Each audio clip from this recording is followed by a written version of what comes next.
കനത്ത ചൂടിന് ആശ്വാസമായി വേനൽ മഴ പെയ്തപ്പോൾ നെഞ്ചു പൊട്ടിയത് നെൽകർഷകർക്ക്. തുടർച്ചയായി പെയ്ത വേനൽ മഴയിലും കാറ്റിലും പൊന്നാനി കോളിൽ കൊയ്യാറായ നെല്ല് വീണ് നശിക്കുന്നു.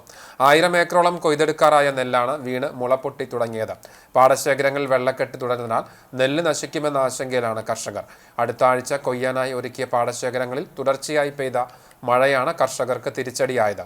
വെളിയങ്കോട്, മാറഞ്ചേരി, പെരുമ്പടപ്പ്, എടപ്പാൾ, നന്നമുക്ക് പഞ്ചായത്തുകളിലാണ് നെല്ലുകൾ പാടശേഖരത്തെ വെള്ളക്കെട്ടിൽ കിടക്കുന്നത്.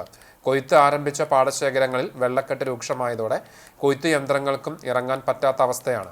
യന്ത്രങ്ങൾ ചെളിയിൽ താഴ്ന്നതിനാൽ പല പാടശേഖരങ്ങളിലും കൊയ്ത്ത് തടസ്സപ്പെട്ടിരിക്കുകയാണ്.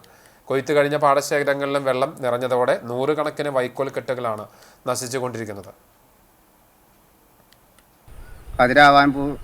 പതിരായിക്കൊണ്ടിരിക്കുന്ന നെല്ലാണ് വീണ് കിടക്കുന്നത്.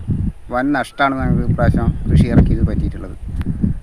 കൊയ്യാറായ നെല്ലും കൊയ്യാൻ പറ്റണില്ല, വണ്ടി വരുന്നില്ല, താഴുകയാണ്. വന്ന വണ്ടി തന്നെ കൊയ്യണൊക്കെ കഴിഞ്ഞ വർഷം 1800-നും 2000-നും കൊയ്തിരുന്നത്. ഈ വർഷം 3000, 2500 രൂപ വേണമെന്ന് പറഞ്ഞിട്ടാണ് കൊയ്യുന്നത്. അതും നഷ്ടത്തിലാണ്.